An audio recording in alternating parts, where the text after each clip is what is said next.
I know what you're thinking. From where you're sitting, I really don't look old enough to have a grandson. I can tell. I put it down to a good skincare regime. So what?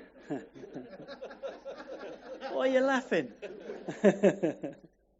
So this is Noah, and he's my grandson. And I wonder how long this is going to last. So it's Christmas. And at Christmas we celebrate the birth of a baby. And Noah was born in July, and we celebrated his birth. And every year we're going to celebrate his birth. Every single year.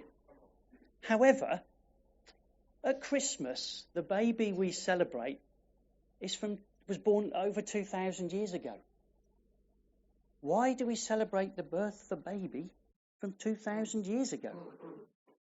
I don't think in 2,000 years we'll be celebrating the birth of our Noah. We might be, but I don't think we will be. I certainly won't be. I won't be around. But I don't think people are going to be celebrating Noah's birth in 2,000 years' time. So why do we celebrate the birth of a baby from 2,000 years ago? Well, in a minute I'm going to tell you, but first I'm going to hand Noah back to Mum. There you go. Well done, Noah. Oh, he's getting heavy. That went well. It could have gone either way, couldn't it? We celebrate many things and many people. Christmas, we celebrate the birth of Jesus. But we don't celebrate everybody all the time like we do Jesus. So coming up here is the name of someone. Hopefully, coming up is the name of someone. Hey, it was easier working with Noah. I can say that. It's my other son in charge. Well, one of my others. So coming up is a name. Okay, I'll get you started. The name coming up is Thomas Edison. Anybody tell me, what is Thomas Edison famous for? Light bulb. Yes. Thomas Edison invented the light bulb. Anyone know what year? Roughly. 18 something? 1879. There you go. So, 1879. It should come up as well. The next name. Yes. Excellent. Well done. The next name is Laszlo. Now, this one should give you a clue. Laszlo Biro. What did he invent? The what? He invented the ballpoint pen. Any idea what year?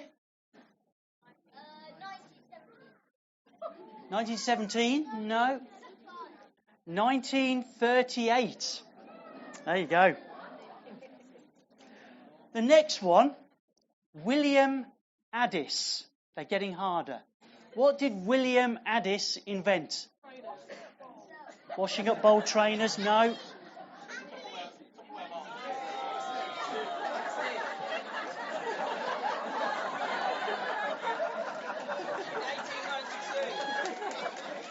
Wait a minute. William Addis did not invent the zip. So don't think you're getting clever here, okay? William Addis, what did he invent? Yes, who said that? It spoils the fun. 1770. Now, you've seen the answer to the fourth. Don't put the name of the fourth one up. You've seen the answer to the fourth one. It was the zip in 1892.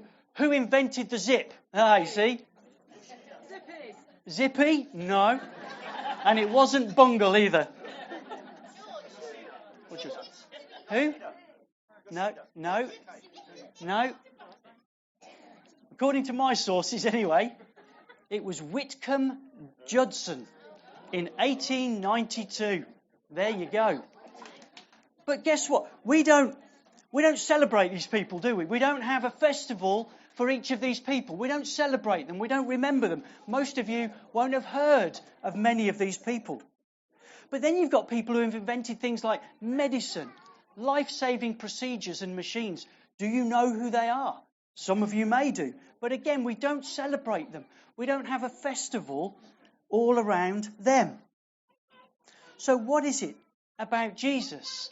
What is it about him that means we celebrate him in a way that we don't for any other person? Born in the Middle East over 2,000 years ago, with millions of followers, and, might I add, gaining in popularity every year globally. In fact, the book about him, the Bible, if it was recognised in bestseller lists, it would be the top every month, every week, every year, all the time. It's actually excluded from the list. They don't allow it to be in there because they're bored of it being at the top all of the time. So, we saw what those people did. What did Jesus do? Well, he was born, and we celebrate that. But he also grew up. And in the book about him, the Bible, it tells us all about what he did. He healed people from sickness. He raised people from the dead. He brought the most amazing teaching that anybody has ever heard. In fact, most societies are based on that teaching, even now. This man really did make history. But he didn't just live. He died. Now you might say, well, that's not unusual. Most people, in fact, all people, die in the end. So what was special about the death of Jesus? But in order to understand why Jesus is so significant, we need to understand something else about him. You see, the key to this is not just what Jesus did, but it was who Jesus was, or who Jesus is. Let me read this to you from the Bible. It's been read once. I'm going to read a part of it as well from the book of Hebrews. The words are up there so you can follow along. Not read out loud. You don't have to read out loud with me, but you can follow it. Long ago, at many times and in many ways, God spoke to our fathers by the prophets. But in these last days, he's spoken to us by his Son, whom he appointed the heir of all things, through whom also he created the world. He is the radiance of the glory of God and the exact imprint of his nature, and he upholds the universe by the word of his power. After making purification for sins, he sat down at the right hand of the Majesty on high, having become as much superior to angels as the name he has inherited is more excellent than theirs. So, if who Jesus is the significant thing, who is he? Well, this verse talks about him being the exact imprint of God. What it's really saying there is Jesus is God. So, when God walks the earth in the form of Jesus, then the world sits up and takes notice. That is why everything he did was so significant. A part of the Bible also says he made purification for sins. What does that mean? Well, mankind kind of decided, well, do you know what, we can do without God. We'll go our own way, we'll do our own thing. But God had already thought of that and said, actually, if that happens, there's a price to pay for that. And because he is perfect and a perfect judge with perfect justice, then the penalty for that had to be paid. But it's like the judge in a court of law. This judge was sitting in residence. I don't know what they do, but they're sitting there ready to judge people as they come before them in court. And a man came into court to be judged for the crimes he'd committed. When the judge saw him, he realised it was one of his friends, one of his closest friends that he grew up with. He'd gone through school with him. He'd gone to college with him. But they'd gone their separate ways. He'd decided to go on and become a judge, and he'd been very successful. His friend had fallen in with the wrong crowd and had committed crimes. And there he was, standing in front of the judge, his friend. The judge looked at him, looked at the crime, and it was obvious he'd committed it. So he pronounced his judgment, the full penalty for the crime, the full fine for the crime to his friend.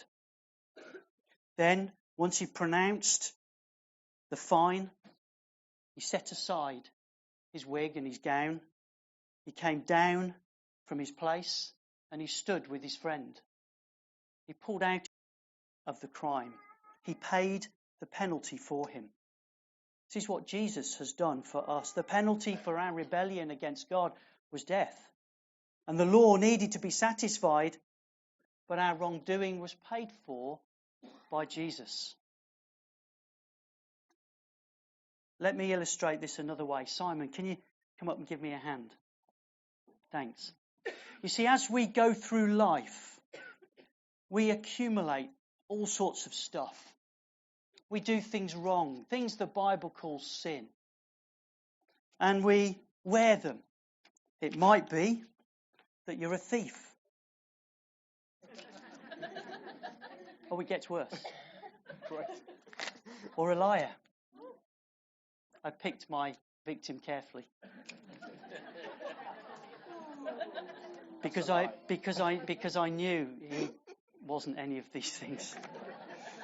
I need to complete my sentences, don't I? It may be that you're a cheat, or a murderer, or selfish, or a swindler, or pride might get in your way, arrogance, violence. But these things that happen to people and they accumulate and they get in the way of a relationship with God. So what did Jesus do? Jesus died in our place so we didn't have to carry these. So Jesus comes up and he says, that pride, I'll take that. The thieves, I'll take that. Arrogance, murder, I'll take them all. Selfishness, violence, I'll take them. Being a liar, a cheat, and a swindler. Jesus took them all on himself so that we could walk free and have a relationship with God. So that perfect judge, that perfect God, actually carried them for us. Thanks, Simon.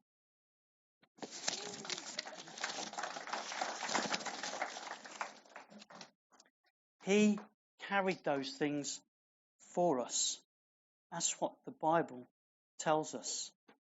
So this baby that we celebrate at Christmas, who grew up to be a man, who lived a life that we couldn't live, lived to a standard that we couldn't meet, died the death that we should have had, but died in our place. You see, at Christmas we can't help but look forward to Easter, to what Jesus did for us on the cross. But it didn't end there. He didn't stay dead. Otherwise, what we're doing here would back from the dead and defeated death itself. So we look to Jesus today, who's restored our relationship with God through what he did for us. It gives us hope in all of the chaos around us, in all of the upheaval, political, military, financial upheaval, climate change, all of these things that rock our world. Jesus gives us hope because our faith is in him, not the things around us, because of what he's done for us and because of who he is. So we live a life knowing Jesus and knowing that he's taking care of us no matter what. We approach Christmas with no fear, but with confidence in Jesus as our Saviour. This Christmas, we're not scared. We're confident. We're at peace. If you don't know Jesus, you can have that peace today. You can have that confidence in him today. Your relationship with him can be restored. The price is paid. The things you carry, he will take from you and carry them in your place. All those post-it notes, because we carry some, don't we? He's taken them all. He's willing to take yours. And that could just be the most amazing gift that you've ever had at Christmas time.